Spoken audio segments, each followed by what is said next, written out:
Hello ಎಲ್ಲರೂ ಹೇಗಿದ್ದೀರಾ? ನಾವಂತೂ ತುಂಬ ಚೆನ್ನಾಗಿದ್ದೀವಿ. ಈ ದಿನ ನಾನು ಬೆಳಗ್ಗೆನೇ ವ್ಲಾಗ್ನ ಶುರು ಮಾಡಿದ್ದೀನಿ. ಏನು ಎದ್ದಿದ ತಕ್ಷಣ ಚಂಬು ತೋರಿಸ್ತಾ ಇದ್ದಾರೆ ಅಂತ ಅಂದ್ಕೊತಾ ಇರ್ಬೋದು.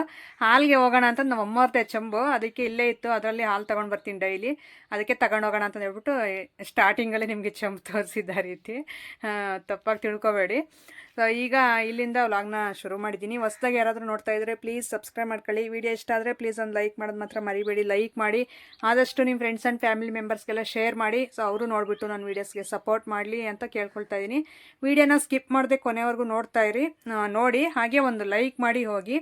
ಸೊ ಇಲ್ಲಿಂದ ವ್ಲಾಗ್ನ ಕಂಟಿನ್ಯೂ ಮಾಡ್ತಾ ಇದ್ದೀನಿ. ಎದ್ದಿದ ತಕ್ಷಣ ನೋಡ್ರಿ ಈ ರೀತಿ ಇದೆ ನಮ್ಮೂರಲ್ಲಿ, ನಮ್ಮ ಬೀದಿಲಿ ಈ ರೀತಿ ಇದೆ, ನಮ್ಮ ಸಂದಿಲಿ. ಈಗ ಅದು ಹಸುಗಳ ಗಂಜಂತೆ, ಮತ್ತು ಆ ಕಡೆ ನೀರು ಬಿಟ್ಟಿರ್ತಾರಲ್ಲ ಅಷ್ಟೊತ್ತಿಗೆ ಅದು, ಮತ್ತು ಮಳೆನೂ ಸ್ವಲ್ಪ ಲೈಟಾಗಿ ಬಂದಿತ್ತು, ಅದೆಲ್ಲ ದಾರಿ ಫುಲ್ ಗಲೀಜಾಗಿಬಿಟ್ಟಿದೆ. ಸೊ ಇಲ್ಲಿ ಸ್ಲಿಪ್ಪರ್ ಹಾಕ್ಕೊಂಡೇ ಓಡಾಡಬೇಕು ಈ ದಾರಿಲಿ, ಇಲ್ಲಾಂದರೆ ಆಗಲ್ಲ, ಕಾಲೆಲ್ಲ ಫುಲ್ಲು ಇದಾಗ್ಬಿಡ್ತವೆ. ಸೊ ಹಂಗಾಗಿ ನಾನು ಸ್ಲಿಪ್ಪರ್ ಹಾಕ್ಕೊಂಡೆ ಬಂದೆ, ಯಾಕಂದರೆ ಕಾಲು ಫುಲ್ಲು ಹೀಲ್ಡೆಲ್ಲ ಒಂಥರ ಬಿಟ್ಟಂಗೆ ಆಗಿಬಿಡುತ್ತೆ ಬೇಗ. ಸೊ ಹಂಗಾಗಿ ಸ್ಲಿಪ್ಪರ್ ಇಲ್ಲದೆ ಓಡಾಡೋಕ್ಕೆ ಆಗಲ್ಲ ನನ್ನ ಕೈಲಿ. ಹಾಗೆ ಬಂದೆ. ಸೊ ಬಂದುಬಿಟ್ಟು ಈಗ ಅವರು ಹಾಲು ಕರಿತಾಯಿದ್ರು, ನಾನು ಆಗಲೇ ಕರೆದು ಕ್ಯಾರಿಯರ್ಗೆ ಹಾಕಿದ್ದಾರೆ ಅಂತಂದು ಹೇಳ್ಬಿಟ್ಟು ಹಾಲು ಹಿಂಡಿ ಬಂದರೆ ಅವ್ರು ಇನ್ನೂ ಹಾಕಿರಲಿಲ್ಲ, ಇನ್ನೂ ಈಗ ಸ್ಟಾರ್ಟ್ ಮಾಡಿದ್ದಾರೆ. ನಾನು ಆಗಲೇ ನಮ್ಮ ಮನೆಯವ್ರು ಬೇರೆ ಕೆಲಸಕ್ಕೂ ಹೊರಟಿದ್ರು. ಸೊ ಹಂಗಾಗಿ ಬೇಗ ಒಂದು ಸ್ವಲ್ಪ ಹಾಲು ಕಾಯಿಸ್ಕೊಟ್ರೆ ಕುಡಿದು ಹೋಗ್ತಾರೆ ಅಂತ ಬಂದಿದ್ದು ಬೇಗ. ಇಲ್ಲಿ ನೋಡಿದ್ರೆ ನಮ್ಮ ಅಮ್ಮನೂ ಮಾನ್ವಿಕು ಇನ್ನೂ ನಿದ್ದೆ ಮಾಡ್ತಾಯಿದ್ದಾರೆ. ಈ ಕಡೆ ಲಾಸ್ಯ ಮಲಗಿದ್ದಾಳೆ. ನಮ್ಮಮ್ಮ ಏನಕ್ಕೆ ಸ್ವಲ್ಪ ಲೇಟಾಗಿ ಎದ್ದಾಳ್ತಾರೆ ಅಂದರೆ ಅದನ್ನು ಹೇಳ್ಬಿಡ್ತೀನಿ, ಸ್ವಲ್ಪ ಜನ ಅದನ್ನು ತಪ್ಪಾಗಿ ತಿಳ್ಕೊತಾರೆ. ನಮ್ಮಮ್ಮ ಡೇ ಫುಲ್ಲು ಹಸುಗಳು ಕುರಿಗಳು ಅಂತ ಮೇಯ್ಸಕ್ಕೆ ಹೋಗ್ತಾರೆ ಹೊರಗಡೆ. ಈ ಚಳಿಲಿ ಮಳೆ ಬಂದ್ರೂ ಛತ್ರಿ ಹಿಡ್ಕೊಂಡು ಹೋಗ್ತಾರೆ. ಹಂಗಾಗಿ ಪಾಪ ಅವರು ವಯಸ್ಸಲ್ಲಿ ಈಗ ಮಾಡ್ತಾ ಇದ್ದಾರಲ್ಲ, ಅದರಲ್ಲಿ ನಮ್ಮಮ್ಮನಿಗೆ ಸ್ವಲ್ಪ ಹುಷಾರಿಲ್ಲ. ಆದ್ರೂ ಮನೆಯಲ್ಲಿದ್ದರೆ ಹೇಗೆ ಬರುತ್ತೆ ಅಂತಂದು ಹೇಳ್ಬಿಟ್ಟು ಅವ್ರಿಗೆ ನನ್ನ ತಮ್ಮ ಅವರಿಗೆ ಮಾಡಿಕೊಡ್ತಾರೆ ನಮ್ಮಮ್ಮವರೆಲ್ಲ ಕೆಲಸನೂ. ಹಸುಗಳು ಬಂದುಬಿಟ್ಟು ನನ್ನ ತಮ್ಮ ಅವ್ರದ್ದೇ, ಇದರಲ್ಲಿ ಮೇಕೆಗಳು ಎಲ್ಲ ನನ್ನ ತಮ್ಮ ಅವ್ರದ್ದೇನೆ. ಸೊ ನಮ್ಮಮ್ಮ ಅವರು ಅದೆಲ್ಲ ನೋಡ್ಕೊಂಡು ಕೊಡ್ತಾರೆ, ಅವರಿಗೆ ಹೆಲ್ಪ್ ಮಾಡ್ತಾರೆ. ಸೊ ಅವರು ಅದಾದರೂ ಮಾಡಲಿಲ್ಲ ಅಂದರೆ ಹೆಂಗೆ ಅಂತ. ಆದರೂ ಹುಷಾರಿಲ್ಲ, ಕಾಲೆಲ್ಲ ಪೇಯ್ನ್, ನಮ್ಮಮ್ಮನಿಗೆ ಓಡಾಡೋಕ್ಕಾಗಲ್ಲ. ಆದ್ರೂ ಆ ರೀತಿ ಹೋಗಿ ಬರ್ತಾರಲ್ಲ, ಸೊ ಮನೆಯಲ್ಲಿ ರೆಸ್ಟ್ ಮಾಡ್ತಾರೆ. ಸೊ ಆಮೇಲೆ ನಿನ್ನ ತಮ್ಮನ ಹೆಂಡತಿ ಒಬ್ಬರೇ ಕೆಲಸ ಮಾಡ್ತಾವ್ರೆ, ನಿಮ್ಮ ಅಮ್ಮ ಏನು ಹಂಗೆ ಮಲಗಿದ್ದಾರೆ ಅಂತಂದು ಸ್ವಲ್ಪ ಜನ ಸಡನ್ಲಿ ಕಾಮೆಂಟ್ ಮಾಡಿಬಿಡ್ತಾರೆ. ನನಗದು ಕೋಪ ಬರುತ್ತೆ ಜಾಸ್ತಿ, ಯಾಕಂದರೆ ಅಲ್ಲಿ ಮ್ಯಾಟ್ರ್ ಏನಿರುತ್ತೆ ಅನ್ನೋದು ಗೊತ್ತಿರಲ್ಲ. ಸುಮ್ಮನೆ ಕಣ್ಣಿಗೆ ಕಂಡಿದ್ದೆಲ್ಲ ನಿಜ ಅಂತಾರಲ್ಲ, ಆ ರೀತಿ ಕಣ್ಣಿಗೆ ಏನು ಕಾಣಿಸುತ್ತೋ ಅದನ್ನು ಐಡೆಂಟಿಫೈ ಮಾಡೋದು, ಕಾಮೆಂಟ್ ಮಾಡೋದು, ಆ ರೀತಿ ಮಾಡ್ತಾರೆ ಸ್ವಲ್ಪ ಜನ. ಸೊ ಹಂಗಾಗಿ ಅಂಥವರಿಗೆ ಹೇಳ್ತಾ ಇದ್ದೀನಿ, ಎಲ್ರಿಗೂ ಅಲ್ಲ, ಅದನ್ನು ತಪ್ಪಾಗಿ ತಿಳ್ಕೊಬಾರ್ದು ಅಂತ. ಸೊ ಈ ರೀತಿ ಕೆಲಸಕ್ಕೆ ಹೋಗಿ ಅಂದರೆ ಹಸುಗಳು ಕುರಿಗಳೆಲ್ಲ ಮೇಯಿಸ್ಕೊಂಡು ಬರ್ತಾರಲ್ಲ, ಹಾಗಾಗಿ ಸ್ವಲ್ಪ ರೆಸ್ಟ್ ಮಾಡ್ತಾರೆ, ಜಾಸ್ತಿ ಹೊತ್ತೆ ಮಲಗ್ತಾರೆ. ಮತ್ತು ಎದ್ದಿದ ತಕ್ಷಣ ಅವ್ರಿನ್ನ ಊಟ ಮಾಡೋದು, ನೆಕ್ಸ್ಟ್ ಹೊರಡೋದು, ಅದೇ ಕೆಲಸ ಕಂಟಿನ್ಯೂಸ್ ಆಗಿ ಅದೇ ರೀತಿ ಕೆಲಸ ನಮ್ಮಮ್ಮಂದು. ಹಾಗಾಗಿ ಮನೆ ಕೆಲಸದಲ್ಲಿ ಸ್ವಲ್ಪ ಕಡಿಮೆ ಮಾಡ್ತಾರೆ. ರೋಜ್ ಅವ್ರದ್ದು ಓನ್ಲಿ ಮನೆ ಕೆಲಸ ಅಷ್ಟೇ, ಹಸುಗಳು ಮನೆ ಕೆಲಸ. ಹಸುಗಳೆಲ್ಲನೂ ನನ್ನ ತಮ್ಮ ಮತ್ತು ನನ್ನ ತಮ್ಮನ ಮಿಸ್ಸಸ್ ರೋಜಾ ಅವ್ರದ್ದೇನೆ ಆಗಿರೋದ್ರಿಂದ ಪ್ರತಿಯೊಂದು ಕೆಲಸ ಅವರೇ ಮಾಡ್ಕೊತಾರೆ. ಅದರಿಂದ ಬಂದಿರೋವಂಥ ಅಮೌಂಟ್ ಎಲ್ಲ ಅವರೇ ಇಟ್ಕೊತಾರೆ. ಹಾಗಾಗಿ ಅವ್ರವ್ರ ಕೆಲಸ ಅವರೇ ಮಾಡ್ತಾರೆ. ಸೊ ಸ್ವಲ್ಪ ನನ್ನ ಪ್ರೀವಿಯಸ್ ವೀಡಿಯೋಸಲ್ಲಿ ಸ್ವಲ್ಪ ಜನ ಕಾಮೆಂಟ್ ಮಾಡಿದ್ರು, ಅಯ್ಯೋ ಪಾಪ ರೋಜಾ ಎಷ್ಟೊಂದು ಕೆಲಸ ಮಾಡ್ತಾರೆ ಅಂತ, ಏನೋ ನನ್ನ ಕೆಲಸ ಮಾಡ್ಕೊಡ್ತಾವ್ರೆ, ನಮ್ಮ ಮನೆ ಕೆಲಸ ಮಾಡ್ತಾವ್ರೆ ಅಂತ ತುಂಬ ಜನ ಫೀಲ್ ಆಗ್ತಾಯಿದ್ರು. ಹಾಗೆಲ್ಲ ಆಗಲ್ಲ. ಸೊ ಈಗ ನನ್ನ ವೀಡಿಯೋಸ್ ಕೆಲಸ ಹೇಗೆ ನನ್ನ ಸ್ವಂತದ ಕೆಲಸನ, ಹಾಗೆ ಅವ್ರದ್ದು ಹಸುಗಳು ಮನೆ ಕೆಲಸ ಸ್ವಂತದ ಕೆಲಸ ಅವ್ರದ್ದು. ಸೊ ನನಗೆ ವೀಡಿಯೋಸಿಂದ ಸ್ಯಾಲ್ರಿ ಬರುತ್ತೆ, ಅವ್ರಿಗೆ ಹಸುಗಳಿಂದ ಅಮೌಂಟ್ ಬರುತ್ತೆ, ಹಾಗಾಗಿ ಆ ಕೆಲಸ ಮಾಡ್ತಾರೆ. ಸೊ ಇಷ್ಟೇ ವ್ಯತ್ಯಾಸ, ಇನ್ನೇನು ಇಲ್ಲ. ಅವ್ರ ಕೆಲಸ ನಾನು ಅದಕ್ಕೆ ಈ ಮಧ್ಯೆ ಸ್ವಲ್ಪ ವೀಡಿಯೋನೂ ನಾನೇನು ಕವರ್ ಮಾಡೋಕ್ಕೆ ಹೋಗಲ್ಲ. ಸೊ ಯಾಕೆಂದರೆ ಅಲ್ಲಿ ಕೆಲಸ ಮಾಡ್ತಾ ಇರ್ತಾರೆ ಅವರು, ಅದು ಕೆಲಸ ಅದನ್ನು ಆಯ್ಕೆ ಮಾಡ್ಕೊಂಡಿದ್ದಾರೆ. ಅದನ್ನು ಸ್ವಲ್ಪ ಜನ ನೋಡೋದು, ಏನು ಎಲ್ಲ ಹುಡುಗಿ ಕೈಲೇ ಮಾಡಿಸ್ತಿರೋ ಕೆಲಸ ಅಂದರೆ, ಸೊ ಅವ್ರ ಕೆಲಸ ಅವರೇ ಮಾಡಬೇಕು, ಏನು ಊರೆಲ್ಲರೂ ಬಂದು ಮಾಡ್ಕೊಡ್ತಾರೆ? ಯಾರೂ ಮಾಡ್ಕೊಡಲ್ಲ. ಈಗ ನನ್ನ ಕೆಲಸ ನಾನೇ ಮಾಡಬೇಕು, ಯಾಕಂದರೆ ನನಗೆ ಬರೋದು, ಅವ್ರ ಹಸುಗಳ ಕೆಲಸ ನನಗೆ ಬರಲ್ಲ, ನನಗೆ ಮಾಡೋಕ್ಕೂ ಆಗಲ್ಲ. ಸೊ ಹಂಗೆ ಅದನ್ನು ಅರ್ಥ ಮಾಡ್ಕೊಳ್ಳೋರು ಮಾಡಲ್ಲ. ಸೊ ಅರ್ಥ ಮಾಡ್ಕೊಳ್ದೆ ಸುಮ್ಮನೆ ನೋಡ್ತಿರ್ತಾರಲ್ಲ ಅಂಥವ್ರು ಬೇಗ ಒಂದು ಕಾಮೆಂಟ್ ಬಾಕ್ಸ್ ಅನ್ನೋದೊಂದು ಇರುತ್ತಲ್ಲ, ಸೊ ಅದರಲ್ಲಿ ಮಾಡಿಬಿಡ್ತಾರೆ. ಆದರೂ ಸ್ವಲ್ಪ ಜನ ಸಿಸ್ಟರ್ಸ್ ಕೇಳಿದ್ರೆ, ಏನಕ್ಕೆ ಈಗ ಜಾಸ್ತಿ ನಿಮ್ಮ ಅಮ್ಮವ್ರ ಮನೆ ಹತ್ರ ವೀಡಿಯೋಸ್ ಎಲ್ಲ ಶೇರ್ ಮಾಡ್ಕೊಳ್ಳೋ ಅಂತ, ಇದೇ ವಿಷಯಕ್ಕೇ. ಸೊ ಗೊತ್ತಾಗಲ್ಲ, ನೋಡೋರಿಗೆ ಅದೊಂಥರ ಕಾಣಿಸುತ್ತೆ ವೀಡಿಯೋದಲ್ಲಿ. ಹಾಗಾಗಿ ಯಾಕೆ ಸುಮ್ಮನೆ ನನ್ನ ಮನಸ್ಸು ಇದು ಮಾಡ್ಕೊಳ್ಳೋದಕ್ಕೆ ಹೋಗೋದು, ವೀಡಿಯೋ ತೆಗೆಯೋದು, ಹಾಕೋದು, ಇವೆಲ್ಲ ಏನಕ್ಕೆ ಬೇಕು? ಸೊ ನನ್ನ ಲೈಫ್ ಸ್ಟೈಲ್ ಏನೋ, ನನ್ನ ಕಷ್ಟ ಏನೋ ನಾನೇ ಪಡೋಣ ಅಂತಂದು ಹೇಳ್ಬಿಟ್ಟು ಈ ರೀತಿ ಮಾಡ್ತಾ ಇದ್ದೀನಿ. ಈ ವಿಡಿಯೋ ಮುಖಾಂತರ ನಿಮ್ಗೆ ಅರ್ಥ ಆಗಿರುತ್ತೆ ಅಂತ ಅಂದ್ಕೊಂಡಿದ್ದೀನಿ, ಓಕೆನಾ? ಸೊ ನಮ್ಮ ಅಮ್ಮ ಅವರು ಅಷ್ಟೇ, ಅವರೇನು ಇದರಿಂದ ₹1 ತೊಗೊಳಲ್ಲ, ಇನ್ನು ಇವ್ರಿಗೆ ಅವರು ಕೆಲಸ ಮಾಡಿ ಕೊಡ್ತಾರೆ. ಸೊ ಇಲ್ಲಿಗೆ ನಿಮಗೆ ಈ ಮ್ಯಾಟ್ರು ಅರ್ಥ ಆಗಿದೆ ಅಂತ ಅಂದ್ಕೊಂಡಿದ್ದೀನಿ. ಸೊ ಹಾಲು ತೊಗೊಂಡೆ, ಈಗ ಡೈರೆಕ್ಟ್ ಮನೆಗೆ ಹೋಗ್ತಾ ಇದ್ದೀನಿ. ಹಾಲು ಕಾಯಿಸ್ಕೊಟ್ರೆ ನಮ್ಮ ಮನೆಯವರು ಕುಡಿದ್ಬಿಟ್ಟು ನೆಕ್ಸ್ಟ್ ಅವ್ರ ಕೆಲಸಕ್ಕೆ ಹೊರಡ್ತಾರೆ. ನಾನು ಇನ್ನು ಮುಂದಿನ ಕೆಲಸಗಳಲ್ಲಿ ನಾನು ಬ್ಯುಸಿ ಆಗ್ತೀನಿ. ಸಿಂಬ ನೋಡಿ ಹಾಲು ನೋಡಿದ ತಕ್ಷಣ ಎದ್ದು ಕೂತ್ಕೊಂಡ, ಅವು ಏನೋ ಒಯ್ತಾಳಂಗೆ ಹಾಲು ತಂದು ಕುಡಿಯೋಕ್ಕೆ ಅಂತ. ಅವನಿಗೆ ಬೇರೆ ಹಾಲು ನಾನು ಅಂಗಡಿಯಿಂದ ತರಿಸಿ ಹಾಕ್ತೀನಿ ಅವನಿಗೆ. ಲಾಚಿ ಲಚ್ಚಿ ಎಲ್ಲಿದೆಯೇ? ಹಾಂ, ಎಲ್ಲಿದೆಯಾ?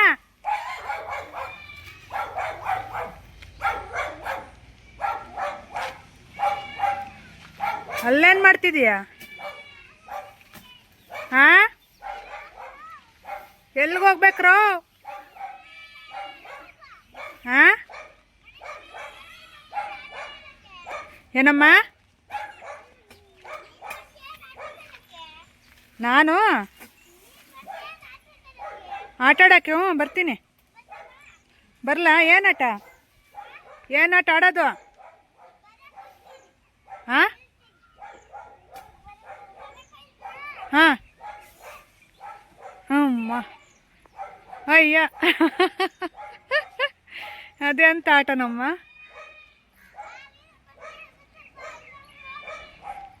ಇಲ್ಲಿ ನಿಂತ್ಕೊಂಡು ನೋಡ್ತೀನಿ ಹೇಳು. ಬರೋಂಗಿದ್ರೆ ಬಾ, ಇಲ್ಲಂದ್ರೆ ಹೋಗು ಅಂತಾಳು. ಹಾಂ ಬರ್ರಿ.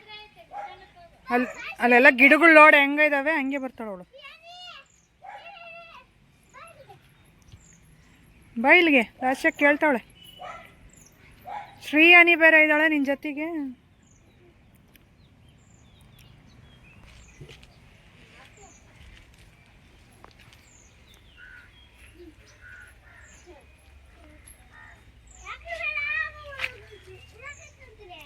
ಇಲ್ಲ ಮೇಡಮ್, ಸುಮ್ಮನೆ ನೋಡಿದ್ವಿ ಹಂಗೆ ಹೆಂಗಿದಾವೆ ಅಂತ.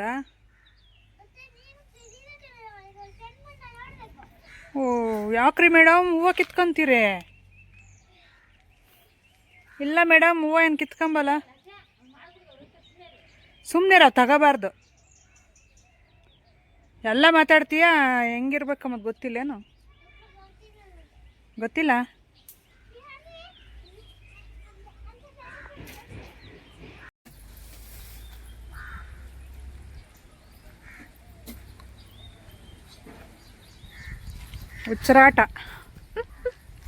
ಹುಚ್ಚರಾಟ ಲಾಚಿದು.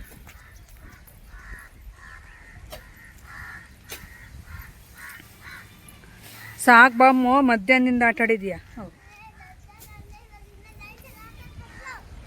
ಅಲ್ಲ, ಮಧ್ಯಾಹ್ನದಿಂದ ಆಟ ಆಡಿದ್ಯಾ? ಸಾಕು ಬಾ, ಹೋಗೋಣ ಮನೆಗೆ. ಸಾಕು ಬಾ.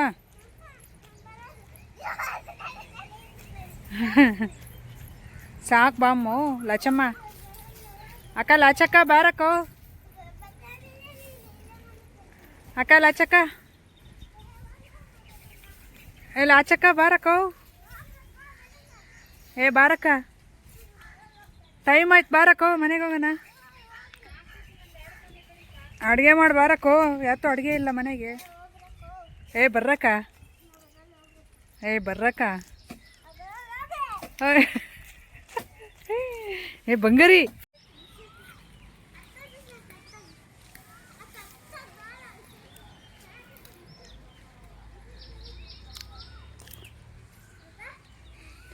ನಂಕಜ್ಜಿ ಇದ್ದಿದ್ರೆ ಇದೆಲ್ಲ ಕ್ಲೀನಾಗಿರೋದು. ಇಲ್ಲ, ಅವರು ಮಣಕ್ಕೆಲ್ಲ ಎತ್ತಕೋದ್ರು. ಇಲ್ಲಿರಲ್ಲೇನೋ ಅವರು.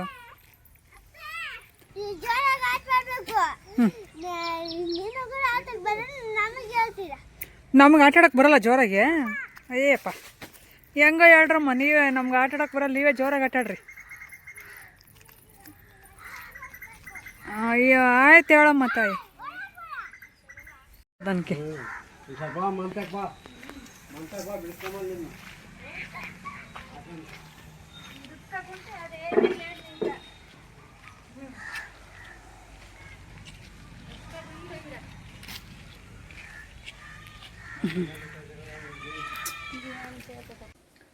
ಹಲೋ ಎಲ್ರಿಗೂ. ಸೊ ಈಗ ಸ್ವಲ್ಪ ಕೆಲಸ ಎಲ್ಲ ಮುಗಿಸಿ ನಮ್ಮ ಜೊತೆ ಸ್ವಲ್ಪ ಮಾತಾಡೋಣ ಅಂತ ಅನ್ನಿಸ್ತು. ಹಾಗೆ ಬಂದೆ ಸ್ವಲ್ಪ ಹೊತ್ತು.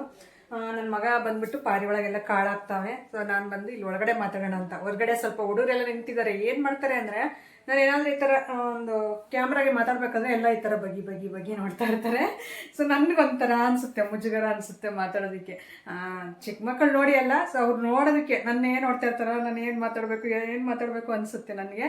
ಹಾಗಾಗಿ ಅಡುಗೆ ಮನೆಗೆ ಬಂದೆ. ಸೊ ಇಲ್ಲಿ ಫ್ರೀಯಾಗಿ ಮಾತಾಡ್ಬೋದು, ಅವ್ರು ಹೊರಗಡೆ ಇರಲಿ. ಅಂದರೆ ಪಾರಿ ಒಳಗೆಲ್ಲ ಕಾಳಾಗ್ತಾರಲ್ಲ, ತುಂಬ ಜನ ಮಕ್ಕಳಿದ್ದಾರೆ ಅಲ್ಲಿ, ಅದಕ್ಕೋಸ್ಕರ ಒಳಗಡೆ ಬಂದು ಮಾತಾಡ್ತಾ ಇದ್ದೀನಿ.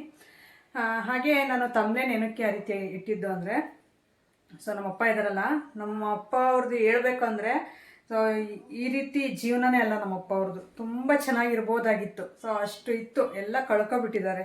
ಸೊ ಏನಕ್ಕೆ ಅಂದರೆ, ಇದು ಒಂದು ಗಾದೆನೇ ಇದೆ, ಹೇಳ್ತಾ ಇರ್ತಾರಲ್ಲ, ಊರೆಲ್ಲ ಹಾಳಾದ್ಮೇಲೆ ಊರ್ ಬಾಗ್ಲು ಹಾಕಿದ್ರೆ ಏನು ಪ್ರಯೋಜನ ಅಂತ, ಹಾಗೆ ಎಲ್ಲ ಹಾಳಾಗಿ ಹೋಗಿದೆ. ಸೊ ಈಗ ಏನು ಬುದ್ಧಿವಂತಿಕೆ ಅಂದರೆ ನಮ್ಮ ಅಪ್ಪಂದು ಒಂದೊಂದ್ಸರಿ ನಿಜ ಕೋಪ ಬರುತ್ತೆ ನನಗೆ. ಸೊ ಬೈದ್ಬಿಟ್ರೆ ಸುಮ್ಮನೆ ನೋಡ್ತಾ ಇರ್ತಾರೆ ಮುಖನ. ಸೊ ಹಂಗೆ ಹೇಳಬೇಕು ಅಂದರೆ ಏನು ಇದು, ಈಗ ನಾವಿದ್ದೀವಲ್ಲ ಈ ಮನೆನೋ, ಈ ಸೈಡ್ ಸಮೇತ ನಮ್ಮ ಅಪ್ಪ ಅವ್ರದ್ದೇ. ಸುಮಾರು ಅಂದರೆ ತುಂಬ ಅಲ್ಲಿ ಎಡ್ಜು ಮನೆಗಳಿದ್ದಾವೆ. ಸೊ ತೋರಿಸ್ತೀನಿ ಯಾವಾಗಲಾದ್ರೂ ನಿಮಗೆ ವಿಡಿಯೋ, ಊರು ಫುಲ್ಲು ವಿಡಿಯೋ ಮಾಡಬೇಕಾದ್ರೆ. ಸೊ ಅಲ್ಲಿಂದ ಹಿಡಿದು ಅಲ್ಲಿ ಒಂದು ಬಾಯ್ಸ್ ಹಾಸ್ಟ್ಲ್ ಇದೆ. ಸೊ ಹಾಸ್ಟ್ಲಿಂದ ಈಚೆ ಇನ್ನೊಂದು ಸ್ವಲ್ಪ ಬಂದರೆ ಅಲ್ಲಿ ತನಕ ಹೊಲ, ಇದೆಲ್ಲ ನಮ್ಮ ಅಪ್ಪ ಅವ್ರದ್ದು ರೋಡ್ ಪಕ್ಕ. ಇದೆಲ್ಲ ಈಗ ಈ ಮನೆಗಳೆಲ್ಲ ಕಾಣ್ತಾ ಇದೆಯಲ್ಲ, ನಮ್ಮ ಏರಿಯಾ ಫುಲ್ ಮನೆಗಳೆಲ್ಲ ಕಾಣ್ತಾ ಇದೆಯಲ್ಲ, ನಮ್ಮ ಏರಿಯಾ, ಪಕ್ಕದ ಏರಿಯಾ, ಮುಂದೆ ಏರಿಯಾ, ಸೊ ಅದ್ರ ಪಕ್ಕ ಏರಿಯಾ, ಇಷ್ಟು ಮನೆಗಳೂ ನಮ್ಮ ಅಪ್ಪ ಅವ್ರದ್ದೇ ಜಮೀನು ಇದೆಲ್ಲನೂ. ಸೊ ಅವಾಗ ಏನು ಮಾಡಿದ್ದಾರೆ, ಅದಕ್ಕೆ ಸ್ವಲ್ಪ ಎಜುಕೇಟೆಡ್ ಪರ್ಸನ್ ಇರಬೇಕು ಅನ್ನೋದು. ಆದರೂ ಇದ್ದರು ನಮ್ಮ ಅಪ್ಪ ಅವರಣ್ಣ ಎಜುಕೇಟೆಡ್ ಪರ್ಸನ್ನೇ. ಆದ್ರೂ ನಮ್ಮ ಅಪ್ಪನಿಗೆ ಆಗೇನು ಗೊತ್ತಾಗಿಲ್ಲ. ಸ್ವಲ್ಪ ಹೆಂಗೆ ಬೇಕೋ ಹಂಗೆ ಬೆಳೆದ್ಬಿಟ್ಟು, ಅಂದರೆ ನಮ್ಮ ಅಜ್ಜಿ ಅವರೆಲ್ಲ ನೀಟಾಗೆ ಇದು ಮಾಡಿಲ್ಲ ಇವ್ರನ್ನ. ಇಲ್ಲ ಅಂದಿದ್ರೆ ಇದನ್ನು ಮಾರೋ ಅಷ್ಟು ರೈಟ್ಸ್ ಕೊಡಬಾರ್ದಾಗಿತ್ತು ಅವರು ದೊಡ್ಡವ್ರು ಅನ್ನೋದು. ಸೊ ಅವ್ರು ಏನು ಮಾಡಿದ್ದಾರೆ, ಅವ್ರು ಇದಕ್ಕೆ ಅವರು ಹೋಗ್ಕೊಂಡು ಮಕ್ಕಳಿಗೆ ಎಲ್ಲ ಯಜಮಾನಿಕೆ ಅನ್ನೋದು ಕೊಟ್ಬಿಟ್ಟು, ಇವರು ಆ ವಯಸ್ಸಲ್ಲಿ ಏನು ಮಾಡಬೇಕು ಏನೋ ಅನ್ನೋದು ಗೊತ್ತಾಗಿರಲ್ಲ. ಅಂಥದ್ರಲ್ಲಿ ಇವರು ಎಲ್ಲ ರೆಸ್ಪಾನ್ಸಿಬಿಲಿಟಿ ಎಲ್ಲ ತೊಗೊಂಡಿದ್ದು ನಮ್ಮ ಅಪ್ಪ ಅವ್ರ ಅಣ್ಣನೇ. ಆದ್ರೂ ಅವರು ಎಲ್ಲ ಹಾಳು ಮಾಡಿಬಿಟ್ರು. ಸೊ ಹಂಗಾಗಿ ಎಲ್ಲ ಸೈಟ್ಗಳು, ಇದು ಜಮೀನು ಇವ್ರು ಸಂಪಾದನೆ ಮಾಡಿರೋದಲ್ಲ, ನಮ್ಮ ತಾತ ಅವ್ರ ತಾತ ಅವರು ಅಂದರೆ ಮುತ್ತಾತರ ಕಾಲದಿಂದ ಇದು ಜಮೀನು ಹಂಗೆ ಬಂದಿದೆ. ಇದನ್ನ ಏನು ಮಾಡಿದ್ದಾರೆ ಇವರು, ಏನೋ ಇವರೇ ಸಂಪಾದನೆ ಮಾಡಿದ್ರೇನೋ ಅನ್ನೋ ರೇಂಜ್ಗೆ ಸೊ ಎಲ್ಲನೂ ಸೈಟ್ಗಳ ಥರ ಮಾಡಿಬಿಟ್ಟು ಅದನ್ನೆಲ್ಲ ಆಗಲೇ ಮಾರ್ಕೊಬಿಟ್ಟಿದ್ದಾರೆ ಎಲ್ಲನೂ. ಕೊನೆಯದಾಗಿ ಅದು ಜಾಯಿಂಟಲ್ಲಿ ಇದ್ದಾಗಲೇ ಎಲ್ಲ ಮಾರ್ಕೊಬಿಟ್ಟಿದ್ರು. ಕೊನೆಯದಾಗಿ ನಮ್ಮ ಅಪ್ಪನ ಭಾಗಕ್ಕೆ ಬಂದಿದ್ದು 5 ಸೈಟ್ ಬಂತು. ಸೊ ಇದೆಲ್ಲ ಈಗ ಇಟ್ಕೊಂಡಿದ್ರೆ ಕೋಟಿಗಳಿಗಿರೋರು ನಮ್ಮಪ್ಪ ಅವರು. ಸೊ ಎಂಥ ಲೈಫ್ನ ಹಾಳು ಮಾಡ್ಕೊಂಡು ಸೊ ಎಲ್ಲ ಸೈಟ್ ಮಾಡಿಬಿಟ್ಟು ಮಾರಿ, ಅಂದರೆ ಅವಾಗ ಮಾರಿರೋದೆಲ್ಲ ಸೊ ಏನು ಇದು ಮಾಡಿಲ್ಲ, ಅಂದರೆ ದುಡ್ಡು ಉಳಿಸ್ಕೊಂಡಿಲ್ಲ, ಏನಿಲ್ಲ. ಬರೀ ಅವಾಗ 2,000 3,000 ಸೈಟ್ ಕೊಟ್ಟಿದ್ದಾರೆ. ಇದೂ ನಾವಿರೋವಂಥ ಮನೇನೂ ಇವರು ನಮ್ಮ ಅಜ್ಜಿ ನಮ್ಮ ತಾತ ಆಗ್ಬೇಕು, ಇವರು ನಮ್ಮ ಮನೆಯವ್ರ ಅಪ್ಪ ಅಮ್ಮ ಅವರು 3,000 5,000 ಕೊಟ್ಟು ತಗೊಂಡಿದ್ದಾರೆ ಈ ಸೈಟ್ನ. ಸೊ ಹಂಗೆ ಎಲ್ರಿಗೂ ಈ ಥರ ಅವಾಗೆಲ್ಲ ಅಷ್ಟೇ ಅಂತ ಇದ್ದಿದ್ದು, ಅದೇ ದೊಡ್ಡದು ಆಗ ಅಂತಂದು ಹೇಳ್ತಾ ಇರ್ತಾರೆ. ಅವಾಗೆಲ್ಲ ಆ ಥರ ಮಾರ್ಕೊಂಡು ಎಲ್ಲ ಮಜಾ ಮಾಡಿ ಎಲ್ಲ ಹಾಳು ಮಾಡಿ. ಸೊ ಈಗ ನಮ್ಮ ಅಪ್ಪನ ಭಾಗಕ್ಕೆ ಮಧ್ಯದಲ್ಲಿ ಬಂತು 5 ಸೈಟ್, ಅವ್ರಿಗೆ 5 ಸೈಟ್ ಹೋಯ್ತು, ನಮ್ಮ ಅಪ್ಪ ಅವ್ರಿಗೆ 5 ಸೈಟ್ ಬಂತು. 5 ಸೈಟ್ ಬಂದ್ರೂ ಅದು ಉಳಿಸ್ಕೊಳ್ಳೋ ಅಷ್ಟು ಇದು ಇಲ್ಲ. ಯಾಕೆಂದರೆ ಅಷ್ಟರಲ್ಲಿ ಸಾಲಗಳಂತೆ, ಇಲ್ಲ ನಮ್ಮ ಅಪ್ಪನಿಗೆ ಹುಷಾರಿಲ್ದಂಗೆ ಆಯ್ತು, ಅದಕ್ಕಂತೆ ಇದಕ್ಕಂತೆ ಅಂತಂದು ಅದು ಸೈಟ್ ಎಲ್ಲ ಮಾರಿಬಿಟ್ಟು ಒಂದೇ ಒಂದು ನಮ್ಮ ಅಮ್ಮವ್ರ ಮನೆ ಮುಂದೆ ಸೈಟ್ ಇದೆಯಲ್ಲ ಅದೊಂದು ಬಿಟ್ಕೊಂಡಿದ್ದಾರೆ. ಇನ್ನೆಲ್ಲ ಹಾಳು ಮಾಡ್ಕೊಂಡ್ಬಿಟ್ರು. ಸೊ ಆ ಟೈಮ್ಗೆ ಇರಿಸ್ಕೊಳ್ಳೋ ಕೆಪಾಸಿಟಿ ಇಲ್ಲ ಆ ಸೈಟ್ ಬಂದಿರೋವಂಥ ಇದನ್ನು ನಮಗೆ ಇರಲಿ ಅನ್ನೋಷ್ಟಿಲ್ಲ. ಯಾಕಂದರೆ ಪ್ರಾಬ್ಲಮ್ಸ್ ಅಷ್ಟಿತ್ತು. ಇವ್ರ ಪಾಲಿಗೆ ಬರೋಷ್ಟರಲ್ಲಿ 5 ಸೈಟ್ ಬಂತು ಇವ್ರಿಗೆ ಅಷ್ಟೇ. ಇನ್ನೆಲ್ಲ ಜೊತೆಯಲ್ಲಿದ್ದಾಗಲೇ ಎಲ್ಲ ಮಾರ್ಕೊಂಡು ಹಾಳು ಮಾಡಿರೋದು. ಸೊ ಅಂಥ ಟೈಮಲ್ಲಿ 5 ಬಂತು. ಹೆಂಗೋ ಬಿಡು 5 ಇಟ್ಕೊಂಡಿದ್ದಾರೆ. ಈಗಲಾದರೂ ಸ್ವಲ್ಪ ಹಿಂಗೆ ಏನೋ ಪರವಾಗಿಲ್ಲ ಜೀವನ ಮಾಡೋಕ್ಕೆ ಅನ್ನೋ ರೀತಿ ಇರೋದು. ಏನು ಮಾಡೋಣ. ಸೊ ಅದು ಒಂದು ಇದು ಏನು ಬಂಡವಾಳ ಇಲ್ಲ, ರೂಪಾಯಿ ಇಲ್ಲ ಅನ್ನೋರು ನಿಜವಾಗ್ಲೂ ಸಾಲಗಳು ಇದ್ದಾಗ ಆ ಟೈಮಲ್ಲಿ ಬಂತು ಇವ್ರಿಗೆ. ಏನೋ 1 ರೂಪಾಯಿನೂ ಇಲ್ಲ, ಬಂಡವಾಳ ಏನೂ ಇಲ್ಲ. ಸೊ ಅಂಥ ಟೈಮಲ್ಲಿ ಇವ್ರಿಗೆ ಸೈಟ್ ಬಂದಾಗ 4 ಮಾರ್ಕೊಬಿಟ್ರು. ಇನ್ನೊಂದೇ ಒಂದು ಮನೆ ಮುಂದೆ ಇರಿಸ್ಕೊಂಡವ್ರೆ. ಸೊ ಅದು ನನ್ನ ಚಿಕ್ಕ ತಮ್ಮ ಮನೆ ಕಟ್ಟಿದ್ರೆ ಮುಗೀತು. ಇವ್ರಿಗೆ ಹಸುಗಳು ಕಟ್ಟಾಕೊಳ್ಳೋಕ್ಕೂ ಒಂದಿಷ್ಟು ಪ್ಲೇಸ್ ಇಲ್ಲ, ಆ ರೀತಿ ಮಾಡಿಟ್ಕೊಂಡವ್ರೆ. ಇಷ್ಟೊಂದು ಜಮೀನ ಸುಮ್ಮನೆ 2,000 3,000 ಮಾಡಿಬಿಟ್ಟು ಎಲ್ಲ ಹಾಳು ಮಾಡಿ. ಈಗ ನೋಡ್ಬೇಕು ನಾವು ಅಪ್ಪನ ಬಾಯಿ ಏನಂತೀರಾ. ಸೊ ಎಷ್ಟು ಮಾತಾಡುತ್ತೋ. ಇನ್ನೂ ಏನಾದರೂ ಸ್ವಲ್ಪ ಉಳಿಸ್ಕೊಂಡು ಸ್ವಲ್ಪ ಎಲ್ಲ ಮಾಡಿ ಬಂಡವಾಳ ಏನಾದರೂ ಮಾಡಿದರೆ ನಾವು ಏನು ಉಸಿರೇ ಬಿಡೋಕ್ಕಿಲ್ಲ, ಹಂಗೆ ಮಾತಾಡೋರು. ಕೋಪ ಬರುತ್ತೆ ಒಂದ್ಸಾರಿ. ಎಂತೆಂಥವ್ರು ಓದದೇ ಇರೋರು, ಅನ್ಎಜುಕೇಟೆಡ್ ಎಲ್ಲರೂ ಉಳಿಸ್ಕೊಬಂದಿದ್ದಾರೆ ಆಗಿಂದ ಜಮೀನು. ಸೊ ಇವ್ರ ಮನೇಲಿ ಎಜುಕೇಟೆಡ್ ಇದ್ದೂ ಎಲ್ಲ ಹಾಳು ಮಾಡಿಬಿಟ್ಟಿದಾರಲ್ಲ ಅಂತಂದು ತುಂಬ ಕೋಪ ಬರುತ್ತೆ ಒಂದ್ಸಾರಿ ನೆನೆಸ್ಕೊಂಡಾಗ. ಯಾಕಂದರೆ ಅವ್ರೀಗ ಕಷ್ಟಪಡ್ತಾವ್ರೆ, ಆ ಕಷ್ಟಪಡೋ ಅವಶ್ಯಕತೆನೇ ಇರಲಿಲ್ಲ ಆ ವಯಸ್ಸಲ್ಲಿ. ಈ ವಯಸ್ಸಲ್ಲಿ ಹಸುಗಳು ಕುರಿಗಳು ಮೇಕೆಗಳು ಅಂತಂದು ಹೇಳ್ಬಿಟ್ಟು ಓಡಾಡ್ತಾರೆ ನಾವು ಅಪ್ಪ ನಮ್ಮ. ಸೊ ಎಂಥ ಲೈಫ್ನ ಹೆಂಗೆ ಮಾಡ್ಕೊಂಡಿದ್ದಾರೆ ಅಂತಂದು ಹೇಳ್ಬಿಟ್ಟು ತುಂಬ ನೋವು ಅನಿಸುತ್ತೆ. ಅದಕ್ಕೆ ಹೇಳ್ತಾ ಇದ್ದೀನಿ ನಿಜವಾಗ್ಲೂ. ಸೊ ಎಂಥ ಟೈಮ್ ಬಂದ್ರೂ ನಮ್ಮ ಹತ್ರ ಇರೋದನ್ನ ನಾವು ಕಳ್ಕೊಳಕ್ಕೆ ಹೋಗ್ಬಾರ್ದು ಯಾವತ್ತೂ. ಸೊ ನಾವು ಹೇಳ್ಬೇಕಂದ್ರೆ ಒಡವೆ ಎಲ್ಲ ಕಳ್ಕೊಂಡಿದ್ದೀವಿ ನಾವು. ಅದು ಬಿಡಿ, ಅದು ಹೇಳೋ ಅಂಥ ಮಾತೇ ಅಲ್ಲ, ಅದು ನಾವು ಕಳ್ಕೊಂಡಿಲ್ಲ. ಸೊ ಅದು ಬೇರೆ ಅರ್ಥ ಬರುತ್ತೆ ನಾವು ಹೇಳಿದ್ರೆ. ಚೆನ್ನಾಗೂ ಇರಲ್ಲ ವೀಡಿಯೋದಲ್ಲಿ, ಅಸಹ್ಯ ಮಾತಾಡೋದು ಇಲ್ಲ. ಸೊ ನಾವೇನು ಕಳ್ಕೊಂಡಿಲ್ಲ, ಮಾರನೂ ಇಲ್ಲ. ಸೊ ಅದು ಅಸಹ್ಯ ಪದ ಮಾತೇ ಬೇಡ, ಅದ್ರ ಬಗ್ಗೆನೇ ಬೇಡ. ಸೊ ಸುಮ್ಮನೆ ಅದು ಹೇಳ್ತಾ ಹೋದ್ರೆ ಕೆದಕ್ತಾ ಇರುತ್ತೆ ನನ್ನ ಮನಸ್ಸಲ್ಲಿ. ಅದಕ್ಕೆ ನಾನು ಬಿಟ್ಬಿಡ್ತೀನಿ ಹೇಳಿದ್ದು. ಸೊ ಜಮೀನು ಸೈಟ್ಸು ಈ ಥರ ಏನಾದರೂ ಇದ್ದರೆ ನಿಜವಾಗ್ಲೂ ಏನಾದರೂ ಅಂಥ ಕಷ್ಟಗಳು ಬಂದರೆ ಸ್ವಲ್ಪ ಸಾಲ ಮಾಡ್ಕೊಳ್ರಿ ಹೊರ್ತು ಮಾರಕ್ಕೆ ಹೋಗಬೇಡಿ. ಸೊ ಅದರಿಂದ ತುಂಬ ಲಾಸ್, ತುಂಬ ಅನುಭವಿಸ್ತಾ ಇದೀವಿ ನಾವು ಕಷ್ಟಗಳನ್ನೋದು. ಸೊ ಅದಕ್ಕೆ ನಾನು ಆ ಥರ ಹೇಳಿದ್ದು. ಇದೊಂದು ನನ್ನಿಂದ ಮೆಸೇಜ್ ಅಂತಂದು ಹೇಳ್ತೀನಿ. ಸೊ ಎಷ್ಟೇ ಕಷ್ಟ ಬಂದರೂ ನಮ್ಮ ಹತ್ರ ಇರೋದು ಕಳ್ಕೊಳಕ್ಕೆ ಹೋಗ್ಬೇಡ್ರಿ. ಇನ್ನೊಂದು ರಿಲೇಷನ್ನು, ಅವ್ರು ಇವರು ಹತ್ರ ಸ್ವಂತ ನನ್ನ ಬ್ಲಡ್ ರಿಲೇಷನ್, ಈಗ ನನ್ನ ತಮ್ಮ ನನ್ನ ತಂಗಿ ಅಂತಂದು ಹೇಳ್ಬಿಟ್ಟು ಏನು ಕೊಡಕ್ಕೆ ಹೋಗ್ಬೇಡ್ರಿ ನಂಬಿಟ್ಟು. ಸೊ ಇದೊಂದು ಹೇಳ್ತಾ ಇದೀನಿ ನಿಮಗೆ. ಯಾಕಂದರೆ ಸೊ ಆ ರೀತಿ ನಂಬಿ ಕೊಟ್ಟರೆ ಮೋಸ ಅಂತೂ ಪಕ್ಕಾ ಆಗುತ್ತೆ. ಇದು ಹೇಳ್ತಾ ಇದೀನಿ. ಈ ಕಾಲ ಹಿಂದಿನ ಕಾಲದ ಥರ ಅಲ್ಲ. ಸೊ ನನ್ನ ತವ್ರ ಮನೆ ಚೆನ್ನಾಗಿರ್ಲಿ, ನನ್ನ ತಮ್ಮ ಚೆನ್ನಾಗಿರ್ಲಿ, ನಮ್ಮ ಅಣ್ಣ ಚೆನ್ನಾಗಿರ್ಲಿ, ನಮ್ಮ ಅಕ್ಕ ಚೆನ್ನಾಗಿರ್ಲಿ ಅನ್ನೋ ಕಾಲನೇ ಅಲ್ಲ ಇದು. ಸೊ ನಾನು ಚೆನ್ನಾಗಿದ್ದೀನಾ, ಓಕೆ, ನನ್ನ ಹತ್ರ ದುಡ್ಡಿದೆಯಾ, ಒಡವೆ ಇದೆಯಾ, ಅಮ್ಮ ಅಂದ್ಕೊಬಿಡ್ತಾರೆ ಮನಸ್ಸು. ಸದ್ಯ ಹಿಂದೆ ಹುಟ್ಟಿರೋ ತಮ್ಮ ಆಗಿರ್ಬೋದು, ಅಣ್ಣ ಮುಂದೆ ಹುಟ್ಟಿರೋ ಅಣ್ಣ ಆಗಿರ್ಬೋದು, ಯಾವನಾದ್ರೂ ಹಾಳಾಗೋಗ್ಲಿ, ನಾವು ಚೆನ್ನಾಗಿದ್ದೀವ, ಸಿಕ್ತಾ ನಮಗೆ ಕಂಡೋರ್ದು, ಓಕೆ ಅನ್ನೋ ರೇಂಜ್ಗೆ ಜನ ಇರೋದೀಗ. ಸೊ ಅರ್ಥ ಮಾಡ್ಕೊಳ್ರಿ ನನ್ನ ಮಾತು. ನಾವೆಲ್ಲ ಅನುಭವಿಸಿದೀವಿ. ಅದಕ್ಕೋಸ್ಕರ ಹೇಳ್ತಾ ಇದ್ದೀನಿ ವಿಡಿಯೋ ಮುಖಾಂತರ. ಏನು ಕಳ್ಕೊಳಕ್ಕೆ ಹೋಗ್ಬೇಡ್ರಿ. ನಂಬಿಟ್ಟು ಏನು ಒಂದು ರೂಪಾಯಿನೂ ಸೊ ಹಿಂಗೆ ಇಟ್ಕೊಂಡಿರೋ ಹಿಂಗೆ 5 ನಿಮಿಷಕ್ಕೆ ಬರ್ತೀವಿ ಅಂತ ಅಂದ್ರೂ ಕೊಟ್ಟೋಗ್ಬೇಡಿ. ಸೊ ಪಕ್ಕ ಅದಂತೂ ಎಕ್ಸ್ಪೀರಿಯನ್ಸ್ ಆಗ್ಬಿಟ್ಟಿದೆ ನನಗೆ. ಈ ವಿಡಿಯೋ ಮುಖಾಂತರ ಹೇಳ್ತಾ ಇದೀನಿ. ನೀವು ಅಷ್ಟೇ ಏನು ಹಾಳು ಮಾಡ್ಕೊಳಕ್ಕೆ ಹೋಗ್ಬೇಡಿ. ಸೊ ಇರೋದನ್ನ ಜೋಪಾನವಾಗಿ ಅದನ್ನ ಡಬಲ್ ಯಾವ ರೀತಿ ಮಾಡಬೇಕು ಅಂತ ಯೋಚನೆ ಮಾಡಿ. ಸೊ ನಿಮ್ಮ ಹತ್ರ ಒಂದಿಷ್ಟು ಕಾಸು ಅಮೌಂಟ್ ಅನ್ನೋದಿದ್ರೆ ಸೊ ಹಿಂದೆ ನೊಣದ ಥರ ಬರ್ತಾರೆ, ಸೀಮೆ ಥರ, ಇರುವೆ ಥರ. ನಿಮ್ಮ ಹತ್ರ ಏನೂ ಇಲ್ಲ ಅಂದರೆ ನಿಜ ಅಲ್ಲಿ ಕೂತಿದ್ರು ಸೈಡ್ಗೆ ಹೋಗು ಅಂತಂದು ಹೇಳ್ತಾರೆ. ಸೊ ಆ ರೀತಿ ಎಲ್ಲ ನಾವು ಅನುಭವಿಸಿ ಈ ಸ್ಟೇಜಿಗೆ ಬಂದಿದ್ದೀವಿ. ಸೊ ಅದಕ್ಕೋಸ್ಕರ ಈ ವಿಡಿಯೋ ಮುಖಾಂತರ ಹೇಳಬೇಕು ಈ ವಿಷಯ ಅಂತ ನಾನು ತುಂಬ ದಿನದಿಂದ ಅಂದ್ಕೊತಾ ಇದ್ದೆ. ಸೊ ನಮ್ಮ ಅಪ್ಪ ಅವ್ರು ಮಾಡಿದ ಕೆಲಸ, ನಾವು ಮಾಡಿದ ಕೆಲಸ, ನಾವು ಮಾಡಿದಂಥ ತಪ್ಪು ಕೆಲಸ ನೀವು ಯಾರು ಮಾಡೋಕೆ ಹೋಗ್ಬೇಡ್ರಿ. ಯಾರನ್ನ ನಂಬಿ ಏನು ಕೊಡ್ಲೂ ಬೇಡ್ರಿ. ಸೊ ಇರೋದನ್ನ ಕಳ್ಕೊಳ್ಳು ಬೇಡ್ರಿ. ಸೊ ಇಷ್ಟು ಹೇಳೋಕೆ ಇಷ್ಟಪಡ್ತೀನಿ ವಿಡಿಯೋ ಮುಖಾಂತರ. ಸೊ ನಿಮ್ಗೆ ಅರ್ಥ ಆಗಿರುತ್ತೆ ಅಂತ ಅಂದ್ಕೊಂಡಿದ್ದೀವಿ. ಅದಕ್ಕೋಸ್ಕರ ಈ ವಿಡಿಯೋ ಮುಖಾಂತರ ಹೇಳೋಣ ಅಂತ ತುಂಬ ದಿನದಿಂದ ಅಂದ್ಕೊತಾ ಇದ್ದೆ. ನಾನು ಈ ಮ್ಯಾಟ್ರ್ ಹೇಳಬೇಕು. ಸೊ ಈ ರೀತಿ ನಮ್ಮ ಅಪ್ಪ ಅವ್ರು ಇಷ್ಟೆಲ್ಲ ಕಷ್ಟಪಡೋ ಅವಶ್ಯಕತೆ ಇರಲಿಲ್ಲ. ಅಷ್ಟೊಂದು ಸೈಟ್ಗಳಿದ್ವು. ಅಂದರೆ ಹೊಲನೇ ಸೈಟ್ಗಳು ಮಾಡಿಬಿಟ್ಟು ಮಾರಿರೋವಂಥದ್ದು. ಎಲ್ಲ 30-40 ಸೈಟ್ಸು 40-50 ಸೈಟ್ಸ್ ಬರೀ 3,000 2,000 ಕೊಟ್ಟಿದ್ದಾರೆ. ಈಗ ನಾವು ತೊಗೋಬೇಕು ಅಂದ್ರೂ 10 ಲಕ್ಷ ಹೇಳ್ತಾರೆ. ಸೊ ಹಂಗಾಗಿ ಇರೋದನ್ನ ಹಾಳು ಮಾಡ್ಕೊಳ್ದೆ ನೀಟಾಗಿ ಸೇಫಾಗಿ ಕಾಪಾಡ್ಕೊ ಬನ್ನಿ. ನಿಮ್ಗಾದರೂ ಇಲ್ಲ ನಿಮ್ಮ ಮುಂದಿನ ಪೀಳಿಗೆಗಾದರೂ ಆರಾಮಾಗಿ ಅವ್ರಿಗಾದರೂ ಹೆಲ್ಪ್ ಆಗುತ್ತೆ ಅಂತ ಹೇಳೋಕ್ಕೆ ಇಷ್ಟಪಡ್ತೀನಿ. ವಿಡಿಯೋ ನನ್ನ ಮಾತು ಸ್ವಲ್ಪ ಆದ್ರೆ ಇಷ್ಟ ಆಗಿದ್ರೆ, ನಿಮಗೆ ಮೋಟಿವೇಟ್ ಅನಿಸಿದ್ರೆ, ಒಂದು ವೇಳೆ ಸೊ ಒಳ್ಳೆಯ ವಿಷಯ ಶೇರ್ ಮಾಡ್ಕೊಂಡಿದ್ದೀನಿ ಅಂತ ಅನಿಸಿದ್ರೆ ಒಂದು ಲೈಕ್ ಮಾಡಿ. ಹಾಗೆ ಹೊಸಬರಾಗಿದ್ದರೆ ಪ್ಲೀಸ್ ಸಬ್ಸ್ಕ್ರೈಬ್ ಮಾಡ್ಕೊಳ್ಳಿ. ಸಿಗೋಣ ನಾಳೆ ಒಂದು ಒಳ್ಳೆಯ ವ್ಲಾಗ್ ಮುಖಾಂತರ. Thank you for watching. By.